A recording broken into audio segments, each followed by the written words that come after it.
Hi, let's talk about recovering from unusual attitudes in flight, specifically when we're in the IMC environment and operating the aircraft over instruments. When any aircraft is maneuvered into an attitude that is not required for normal flight, we've entered a unusual attitude. Uh, Pilots who are responding to the aircraft solely off instruments need to know which instruments to watch and in what order to follow to correct that action, because this is an emergency, so we follow a checklist for this. We cannot rely on our senses when we are recovering from unusual attitudes, because our senses are not going to be trusted in this environment without outside sources to look.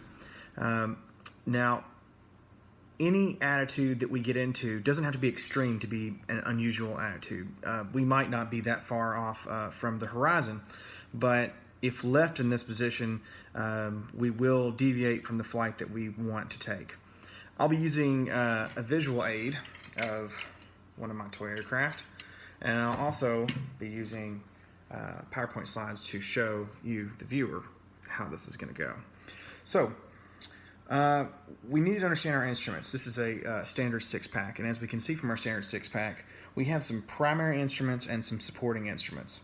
Our primary instruments for pitch is going to actually be your altimeter. Your primary instrument for power, not your tachometer, is going to be your airspeed indicator. And your primary indicator for bank is not your attitude indicator, but your HSI, your heading indicator. And then we have some supporting instruments such as the turn coordinator that will tell us for bank. We have a supporting pitch, which is our VSI. A little bit of a lag in that, so you have to watch that. We have supporting power, which is going to be our tachometer in most aircraft. This is complex. It's got some manifold pressure in there. And then we have our supporting bank, which is our attitude indicator. So what happens? Well, when we get into a situation of unusual attitude, we're going to see some things. We're going to see our altimeter increasing for nose high.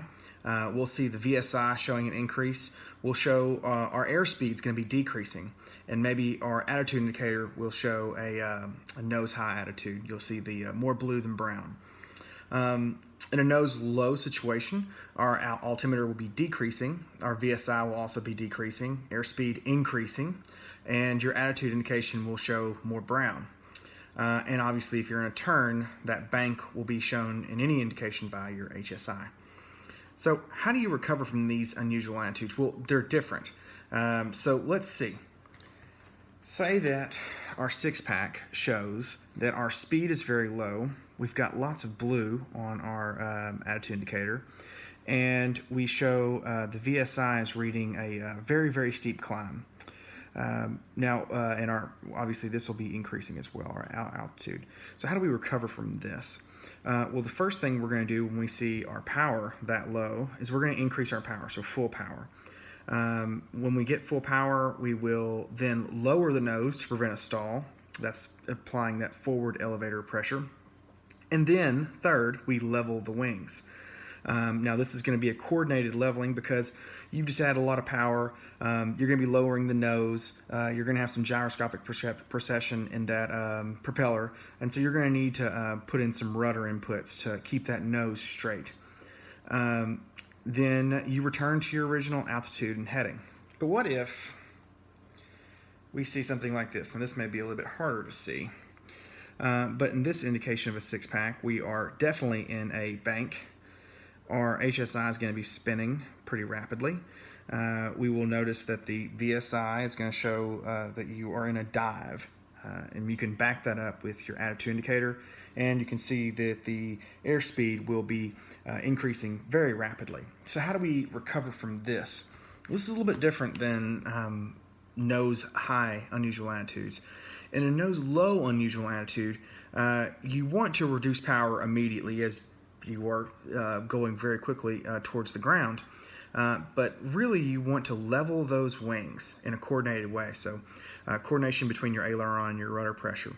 Leveling those wings will allow you to not overexert the aircraft when you do the next thing, which is raising the nose. Now, raising the nose is going to be a little bit difficult because you're going to be putting a lot of G-forces on the aircraft depending on how low of a nose attitude that you've found yourself in. And then, of course, you return to your original attitude and heading. Now, what are some issues that we can have? Well, what if we've got an instrument failure? I mean, that's one of the things that can lead to an unusual attitude is you've just lost an instrument.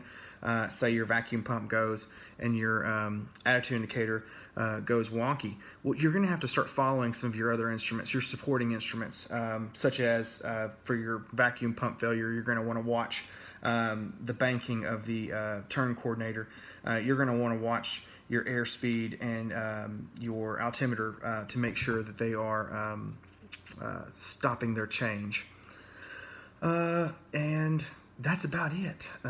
Once you've gotten all of those things situated, once you've gotten your aircraft in the correct attitude, you can continue on your flight.